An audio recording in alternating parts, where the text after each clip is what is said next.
ყველაზე საუკეთესო ვარიანტი, რომ ლაზერი იყოს ეფექტური და თან უსაფრთხო, არის მნიშვნელოვანი, რომ კანი არ იყოს გარუჯული. ანუ თუ ჩვენი კანი გარუჯულია და გარუჯულ კანზე გავიკეთებთ ლაზერს, ერთის მხრივ ეფექტურობა არ იქნება და მეორეს მხრივ ეს ლაზერი კანის მელანინს აღიქვავს და არა თმის მელანინს და ანუ კანის მელანინი კონკურენციაში მოდის თმის მელანინთან და შესაბამისად შეიძლება კანზე სხვადასხვა ტიპის გვერდითი ეფექტები დაიწყოს, როგორიც არის მაგალითად ლაქების გაჩენა, დამწრობა კანის ან თუ თვითონ სპეციალისტიც ძალიან ისეთი იმპულსით გააკეთებს, შეიძლება ნაწიბურიც კი განვითარდეს კანს.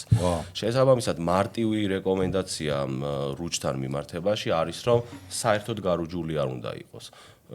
ეს ინდივიდუალურია, მაგალითად, გარუჯულია ადამიანი, რამდენ ხანშიც გადაუვა რუჯი როგორც კი გადაუვა, შეუძლია ნორმალურ კანის, საკუთარ კანის ფერს როგორც კი დაუბრუნდება, შემდეგ შეუძლია პირდაპირ გაიკეთოს.